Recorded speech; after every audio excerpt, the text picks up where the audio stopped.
Hamil di luar nikah? Kelopak mata Bim-Bim perlahan terbuka, segalanya masih terasa memburam. Hingga beberapa detik kemudian, hal pertama yang hadir dalam pandangannya adalah sebuah ruangan dengan cat serba putih. Pikirannya kosong, seperti berada pada dimensi yang berbeda. Ia bahkan tak dapat merasakan tubuhnya sendiri. Untuk mengangkat jari pun tak mampu. Hanya kepala yang terasa berdenyut dan juga perut yang terasa panas. Bola matanya bergerak memindai ruangan asing itu, penglihatannya menangkap sosok tubuh tegap yang sedang berdiri tak jauh dari tempatnya terbaring, sedang melakukan gerakan salat. Dari postur tubuh dan potongan rambut, ia bisa mengenali sosok itu. Papa. Pelan ia menghembuskan napas, melirik pergelangan tangan di mana jarum infus menancap, juga beberapa alat-alat medis di sekitar, yang membuatnya menerka bahwa dirinya sedang berada di rumah sakit. Pikiran pun menerawang, mencoba mengingat kejadian sebelumnya, hingga ia bisa berada di tempat itu. Namun, semua terasa tersamar dalam ingatan.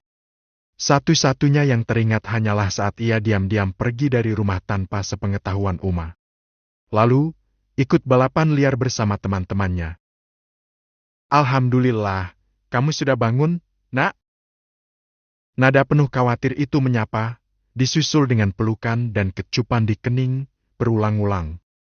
Sapuan lembut terasa pada wajahnya. Kembali membuka mata, Bim-Bim menatap wajah yang meneteskan titik bening. Tangan kokoh itu terus membelai kepalanya, mengajaknya bicara. Bisa dengar Papa, Nak? Bim-Bim? Bisa dengar Papa? Bisikan lembut terdengar. Namun, ia hanya mampu menyahut dengan mengerjapkan kedua matanya. Lidahnya seolah kaku, dan semuanya terasa berat. Mana yang sakit? Hanya lenguhan itu yang mampu keluar dari bibirnya. Jangan dipaksa, Nak. Pelan-pelan. Bisik sang papa lagi. Papa? Iya.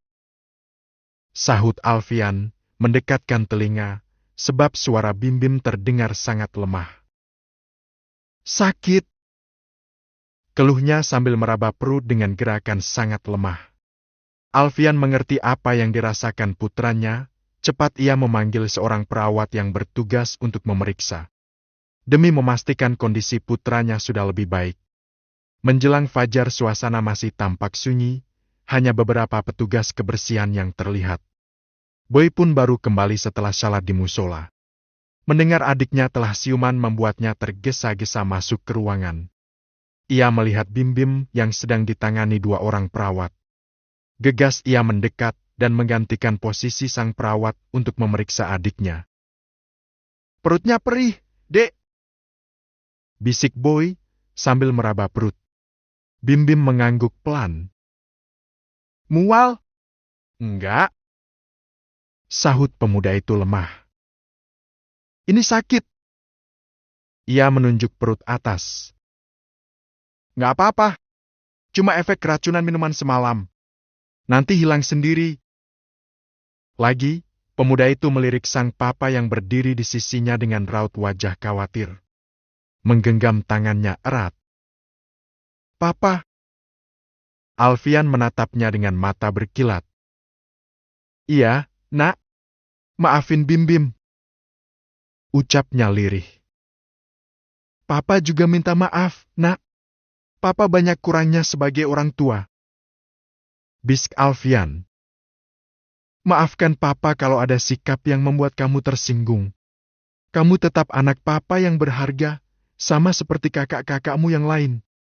Aku selalu bikin Papa susah. Enggak, jangan pikir itu dulu. Yang penting sekarang kamu sehat dan kita pulang ke rumah. Mama, mana? Mama pulang dulu untuk istirahat. Bim-Bim menarik napas, ujung matanya basah. Tangannya menggenggam tangan sang papa. Tak ingin melepas. Kakak, maafin Bim-Bim. Ia melirik kakak sulungnya. Kamu gak ada salah sama aku, Dek. Kamu harus kuat, kamu pasti bisa melewati masa sulit ini. Aku gak mau minum, Kak. Mereka yang paksa aku. Kamu ingat siapa orangnya? Ia mengangguk, lalu menyebutkan beberapa nama yang diingatnya semalam.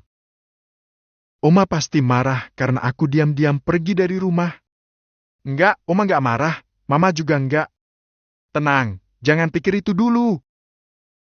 Ia mengusap kepala adiknya. Justru Mama sama Oma lagi sedih dan merasa bersalah karena enggak bisa jaga kamu. Papa boleh hukum aku apa saja. Kenapa harus dihukum, anakku? Gak ada yang akan menghukum kamu. Yang penting sekarang kamu sehat dulu. Kita benahi semuanya pelan-pelan. Bersama-sama. Bim Bim mengangguk pelan. Setelah 3 hari menjalani perawatan di rumah sakit, kondisi Bim Bim kembali pulih. Ia diizinkan untuk pulang. Seluruh keluarga menyambut kepulangannya.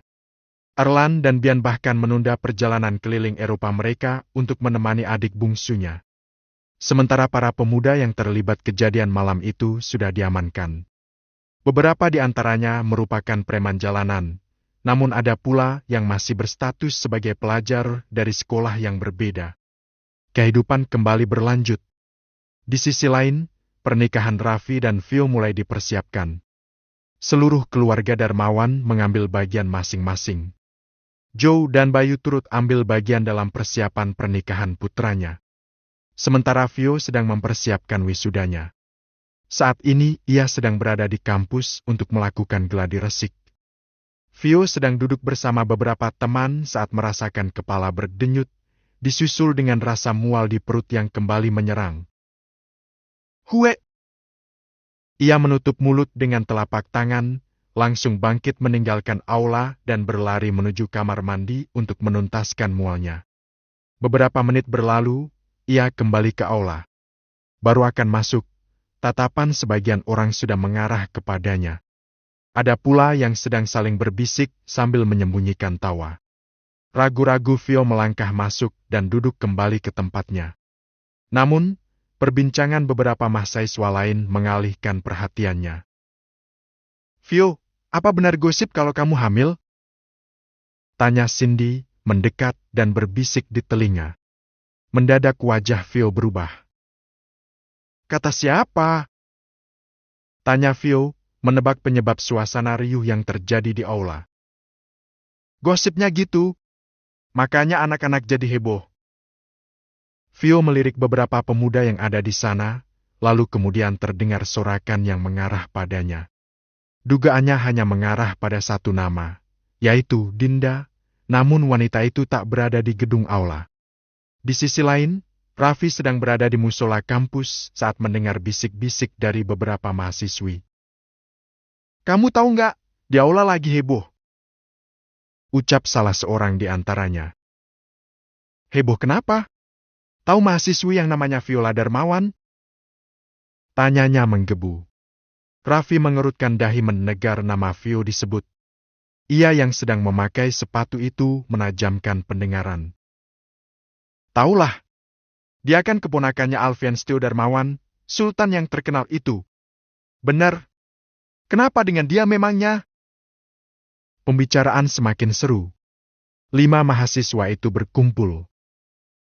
Gosipnya dia hamil, padahal dia kan belum menikah. Hah? Serius? Mahasiswi lainnya tampak terkejut. Serius?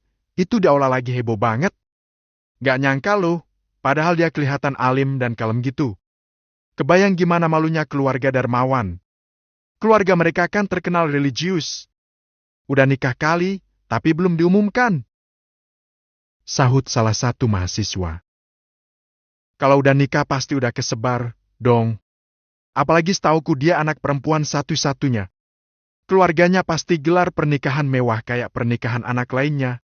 Ya juga sih. Kira-kira hamil sama siapa, ya? Mana aku tahu. Wah, heboh pasti nih. Banget. Itu di aula dia lagi disorakin anak-anak. Raffi seketika panik.